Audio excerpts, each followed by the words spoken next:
안녕하세요. 최호성 목사입니다. 자, 오늘은 우리 에스겔서 성경 통독을 도와줄 우리 에스겔 기초 지식에 대해서 우리 잠깐 함께 좀 살펴보도록 하겠습니다.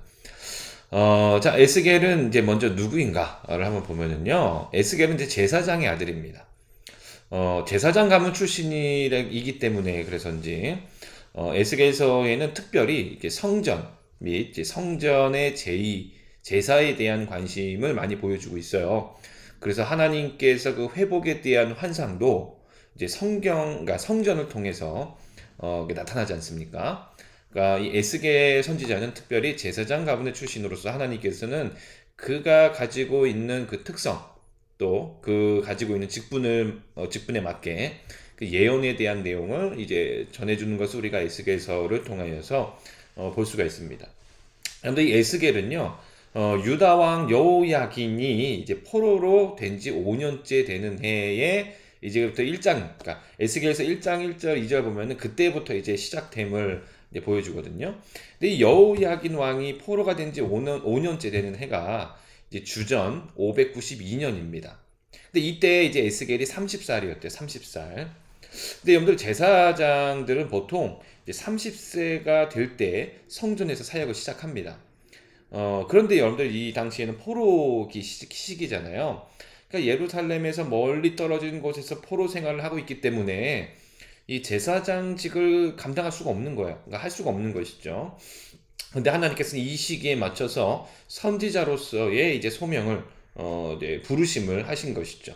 그래서 이제 에스겔은 이때부터 하나님의 말씀을 대언하며 선포하는 그런 하나님의 사역을 하기 시작합니다. 자, 이 에스겔서에 나오는 이제 예언들 중에서 연대가 기록된 마지막 예언은요, 이제 여호야긴이 포로가 된 지 27년째 되는 해예요. 그러니까 주전 571년 경이거든요. 자, 이것으로 보아서 이제 에스겔은요, 최소한, 그쵸. 아까 처음에 여호야긴이 포로된 지 5년째 되는 해에 말씀이 시작되어서 27년째 되는 해의 예언의 마지막이 끝나요. 그러니까 최소한 22년 동안 예언 활동을 했다는 것을 우리가 볼 수가 있어요. 이 에스겔서 내용을 저희가 이제 통독하다 보면은 자꾸 에스겔이 전하는 하나님의 예언과 마찰이 나는 집단들이 있어요. 이게 누구냐면 당시에 그 포로로 끌려온 집단들 중에서 포로 이전에 유다 사회의 상류층에 있는 그 특권층에 있던 그런 출신들의 사람들이거든요. 이 사람들은요, 과거에, 그러니까 선지자들, 그러니까 에스겔 이전에서부터 주신 하나님의 그 말씀, 경고, 이런 것들에 귀 기울이지 않고 있었던, 그러니까 무시했던 그런 특권 집단들이었어요. 이들은요, 이제 포로 생활이 빨리 끝나버리고, 다시 원래 자기들이 누리고 있었던 특권의 그 자리로 다시 돌아가기를 희망하고 있었던 것이죠. 그런데 여러분들 에스겔도 그렇고 이 선지자들은 계속해서 뭐라고 선포하죠? 너희가 이런 하나님을 배반하고 하나님의 말씀을 지키지 아니하므로 하나님의 심판, 하나님이 벌이 주어졌으니까 묵묵히 인내함으로 그냥 달게 이 벌을 받으라. 그러니까 오랜 기간 동안 포로 생활을 하게 될 것이니까 너희들은 그냥 요 안에서 하나님을 바라고 회개하라라는 그런 말씀을 계속 주잖아요. 근데 이들은 그게 싫은 거예요. 이들이 볼 때는 빨리 독립해서 아니면 자기들이 빨리 원래 있던 위치로 돌아가서 다시 특권층에서 누리고 싶었던 그런 마음이 많았던 것이죠. 그래서 여러분들 이 사람들은요, 에스겔 20장 뭐 49절에도 보면은 에스겔이 전하는 하나님의 메시지에 대해서 굉장히 적대적으로 반응하고요. 또 에스겔이 선포하는 그 말씀들을 재미있는 잡담에 지나지 않는 것이다 라고 하면서 막 비하하면서 공격적으로 나옵니다. 그러나 하나님께서는 우리 에스겔서 33장에도 보면은 하나님의 선지자를 변호하십니다. 선지자가 맞다 이것이죠. 포로 생활은 짧지 않을 것이고 예루살렘 성은 남아나지 않을 것이다 라고 계속해서 하나님께서는 선포하십니다.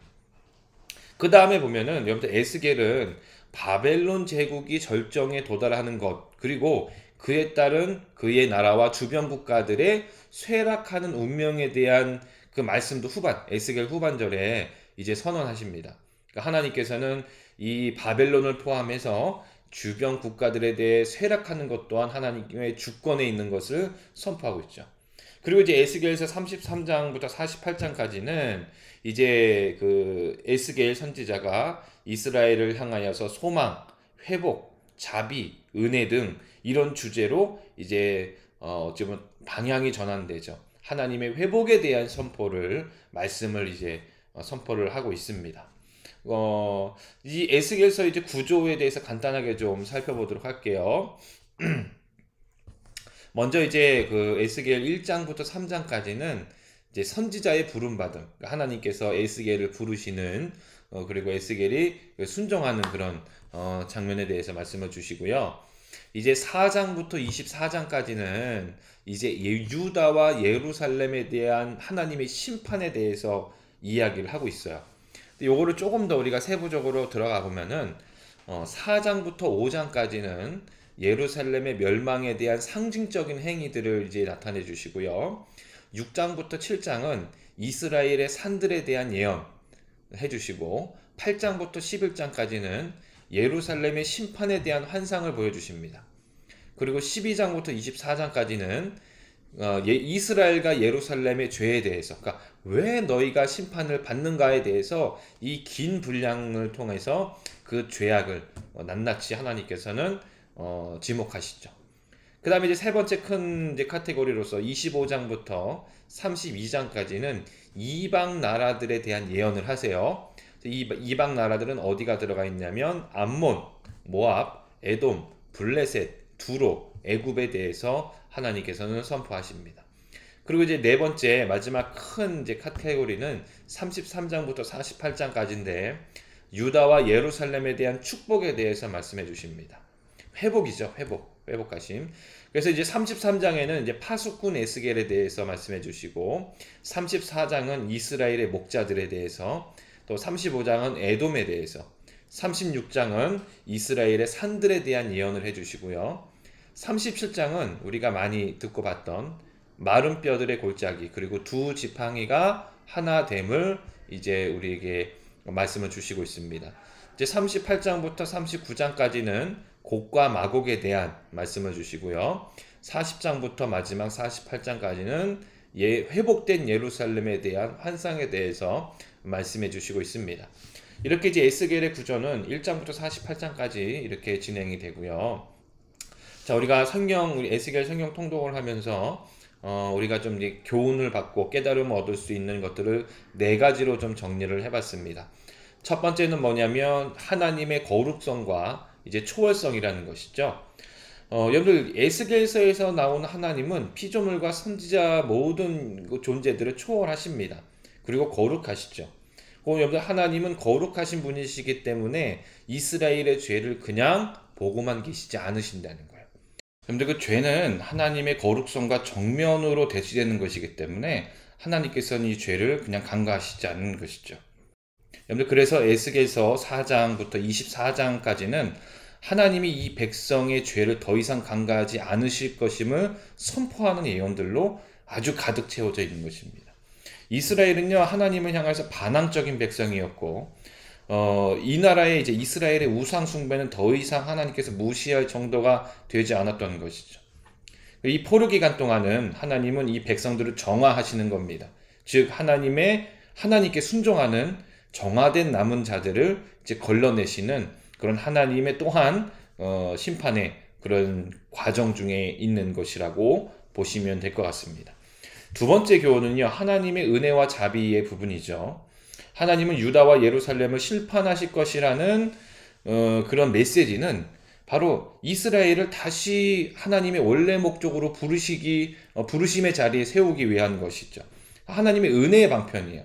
그러니까 우리가 자식들을 왜 여러분들 이렇게 좀 혼내기도 하고 잔소리가 또 많이 하잖아요. 왜 그럴까요?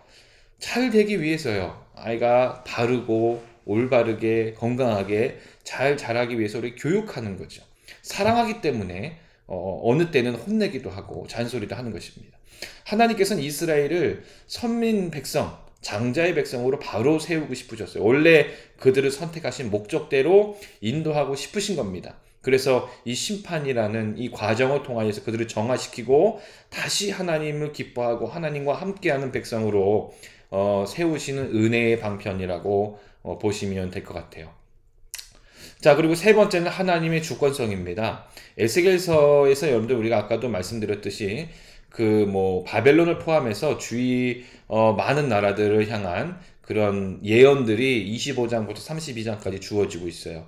하나님은 유다와 이스라엘뿐만 아니라 제국들 그리고 주위에 있는 많은 나라들을 향하여서도 하나님의 섭리와 하나님의 주권 안에 있다는 것을 말씀을 통해서 우리에게 선포하고 계신 겁니다. 마지막 네 번째는 뭐냐면 개인적인 책임 부분이죠. 여러분들 포로 생활은요, 하나님과 그의 율법을 반역했던 이 지난 세대들의 이스라엘의 축적된 죄악 때문이라고 이제 말씀을 주고 있잖아요. 죄라는 것은 항상 이러한 집단적인 차원을 갖고 있긴 하지만 에스겔은 자신 이전의 그 어느 선지자보다도 순종과 불순종이 가져오는 개별적인 결과들을 강조했습니다. 곧 여러분들 우리가 죄를 저었어요. 그럼 그 죄에 대한 책임도 우리에게 있는 것입니다. 그러므로 여러분들 우리는 하나님을 향하여서 하나님의 뜻을 구하고 회개하는 자세가 필요한 것이죠. 다시 되돌이키는 것, 이것도 어찌 보면 우리의 책임이라는 것입니다. 이렇게 여러분들 우리가 에스겔서 1장부터 48장까지 짧지 않은 분량인데, 그리고 환상에 대한 게 많이 나와요. 환상에 대한 게 많이 나오기 때문에 정말 이 흐름 있잖아요. 메시지의 구조와 흐름을 잘 좀 기억하시면서 성경 통독을 하시면 이 에스겔서가 좀 더 잘 이해되고 또한 하나님의 은혜도 더 많이 깨달아지게 될 것입니다. 그럼 여러분들 이번 에스겔서 성경 통독도 정말 주님의 은혜 아래서 즐겁게 행복하게 이렇게 과정을 또 잘 통독하시기 바랍니다. 자, 그럼 여러분들 이번 에스겔서 성경 통독도 화이팅 하시기 바랍니다.